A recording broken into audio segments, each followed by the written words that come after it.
नमस्कार. सरळ शृंखला संयुगाच्या IUPAC नामकरण पद्धतीची माहिती घेऊया. IUPAC नामकरण पद्धतीच्या 3 पायऱ्या आहेत. पायरी 1 सरळ शृंखला संयुगाचे रचनास्त्र लिहिणे, कार्बन अणूंची संख्या मोजून जनक अल्केन शोधणे, जनक अल्केनचे नाव इंग्रजीत लिहिणे. दुसरी पायरी रचनासूत्रात क्रियात्मक गट असल्यास जनक अल्केनमधील शेवटचे ई अक्षर काढून त्या जागी क्रियात्मक गटाचे संक्षिप्त नाव प्रत्यय म्हणून जोडणे. अपवाद हॅलोजन गटाचे संक्षिप्त नाव उपसर्ग म्हणून जोडणे.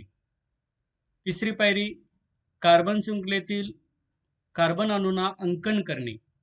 हे अंकन करताना क्रियात्मक गट ज्या कार्बन अणूला जोडला आहे त्याला लहान अंक मिळेल असे अंकन ग्राह्य धरणे.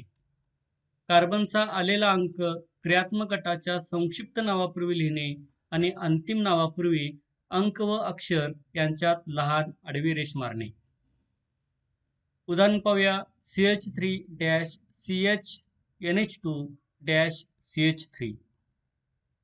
पहिल्या पायरीनुसार या रचनासूत्रामध्ये कार्बन अणूंची संख्या आहे 3. त्यामुळे जनक अल्केन झाला प्रोपेन, PROPANE. दुसऱ्या पायरीनुसार या रचनासूत्रामध्ये क्रियात्मक गट आहे NH2 म्हणजेच अमीन.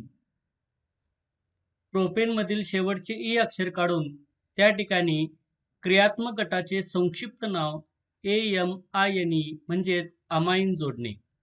त्यामुळे नाव तयार झाले प्रोपेनामीन. तिसऱ्या पायरीनुसार या रचनासूत्रातील कार्बन अणूंना अंकन करणे. सुरुवातीला उजव्या बाजूकडून डावीकडे अंकन करू. त्याचप्रमाणे डावीकडून उजव्या बाजूकडे अंकन करू. हे अंकन केल्यानंतर आपल्याला असं लक्षात येतं की NH2 हा क्रियात्मक गट जोडलेल्या कार्बन अणूला प्रत्येकी 2 अंक आलेले आहेत. त्यामुळे 2 हा अंक ग्राह्य मानू. म्हणजेच IUPAC नाव झाले 2-प्रोपेनामीन. म्हणून CH3-CHNH2-CH3 या रचनासूत्राचे नाव झाले 2-प्रोपेनामीन. धन्यवाद.